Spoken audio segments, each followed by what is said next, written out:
তাঁতি লীগ, রম্বা লীগ, গুন্ডা লীগ হেরান সমন্বয়ক পরিচয় দেয়। যখন আন্দোলন শুরু হয় শুনি সমন্বয়ক 26 জন, এখন শুনি কি ঘরে ঘরে সমন্বয়ক।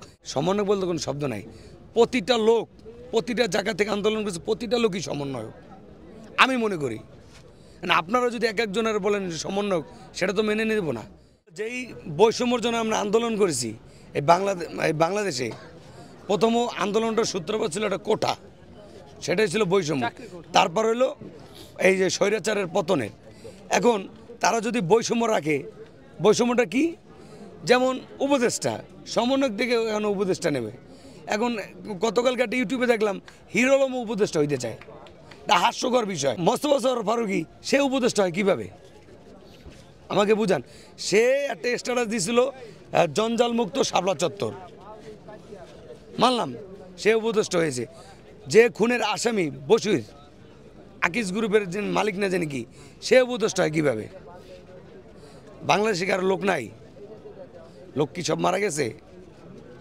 আমরা তো প্রফেসর ডক্টর ইউনূস স্যারকে আমরা সম্মান করি, এখনও করতেছি, আগামীতেও করব, কিন্তু এই বৈষম্যটা রাখা যাবে না। আপনি দেখেন হাসপাতালে, আমি গত আগের সপ্তাহে আসছিলাম, যে আমি ডাক্তার, আমার হাসপাতাল থেকে বলে কি আপনি যেই ডাক্তারে দেখেছেন ওই ডাক্তারে দেখান। এখন আমি শুরু থেকে আন্দোলনে আমি আহত হই।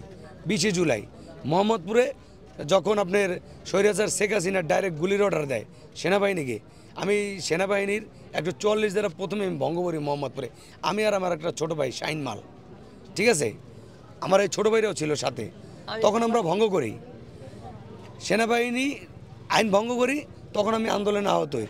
তখন তো আমি কোনো জায়গায় চিকিৎসা নিতে পারিনি, মানে প্রতিটা হাসপাতালে এই স্বৈরাচারের দালাল ছিল, যেখানে যাই সেখানে কোপ দেয়, প্লাস হলো পুলিশ দিয়ে অ্যারেস্ট করে দেয়। এখনও তো স্বৈরাচার না, কিন্তু স্বৈরাচারের দোসররা এখনও আছে, স্বৈরাচারের দোসররা এখনও চেয়ারে বসে আছে।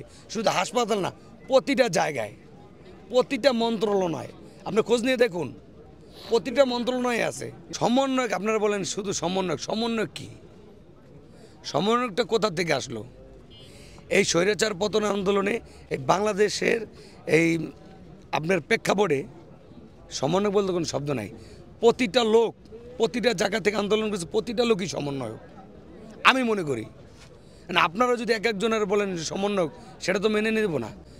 উদ্যোক্তা বলতে পারেন, আন্দোলনের উদ্যোক্তা। সমন্বয়ক কে? একটাও দেখতে পারেন এই যে যারা সমন্বয়ক হয়েছে, একটার নাহিদ ভাই বাদে ডিবি কার্যালয়ে নাহিদ ভাইকে নির্যাতন করা হয়েছে, এছাড়া একটা সমন্বয়কের শরীরে একটা আচর দেখাইতে পারেন? প্রমাণ আছে আপনাদের কাছে? আমি তো দেখি নাই। যখন আন্দোলন শুরু হয় শুনি সমন্বয়ক 26 জন, এখন শুনি কি ঘরে ঘরে সমন্বয়ক। মানে আওয়ামী লীগের দোষরও এখন সমন্বয়ক হয়ে গেছে, যারা ছাত্রলীগ করছে, যুবলীগ করছে, স্বেচ্ছাসেবক লীগ, মানে তাঁতি লীগ, রম্বা লীগ, গুন্ডা লীগ হেরান সমন্বয়ক পরিচয় দেয়, তারা এখনও সমন্বয়ক পরিচয় দেয়। তাই সমন্বয়ক পরিচয়টা আমি মনে করি আমার মতে ঠিক না। আমি একটা নগ্ন নাগরিক বাংলাদেশের, আমি মনে করি বাংলাদেশের প্রতিটা লোকই সমন্বয় ছিল। কৃষক বলেন, শ্রমিক বলেন, রিক্সাওয়ালা বলেন, তারপর আপনার ট্রাক ড্রাইভার বলেন, রাজমিস্ত্রি বলেন, তাহলে তো আপনার যদি তারা সমন্বয় পরিচয় দেয়, তারা এত সিরুদাস, তারা আন্দোলনে যে ডিবি কার্যালয় যখন বের করলো, তার আন্দোলন তারা স্থগিত করলো কেন? যে যেখানে জ্বালা পোড়া হইতেছে, এটা আমাদের লোক না, বা আমরা করি না। কে করছে? কয়দিন আগে আপনার হাসান আবদুল্লাহ বলছে যে কি জায়গায় জায়গায় চাঁদাবাজি অমুক অমুক অমুক দল করে। আপনি প্রমাণ দেখাইতে পারবেন কোন দল করে? মিডিয়ার ব্যাপারে আপনারাই তো আমার চেয়ে বেশি জানেন। যারা আগে ছাত্রলীগের দোষর ছিল, যুবলীগের দোষর ছিল, যারা বিভিন্ন জায়গায় অপকর্ম করতেছে, আর ওইটার দায়ভার বিভিন্ন দল নিতেছে। এখানে এই সাধারণ জনগণ আর বিভিন্ন রাজনৈতিক ব্যক্তিবর্গর যদি উৎসাহ না থাকতো, সমতা না থাকতো, একত্রতা না থাকতো, এই স্বৈরাচার পতন আন্দোলন হতো না, আর স্বৈরাচার পালিয়েও যেত না। শেখ হাসিনা কিন্তু বলছিল স্বৈরাচার যে 3 আগস্ট যে বঙ্গবন্ধুর মেয়ে পালায় না, পালিয়ে যেতে পারে না, তা আল্লাহর গজব তার উপরে কিন্তু পড়ছে। তার বাবার পতন হয়েছিল আগস্টে, আর তার পতন হয়েছে কিন্তু আগস্টে। কিন্তু আমার সবচেয়ে বড় কথা হলো, আমরা যারা এই আন্দোলনে শহীদ হয়েছি, আহত হয়েছি তাদের একটা পরিচয় দরকার।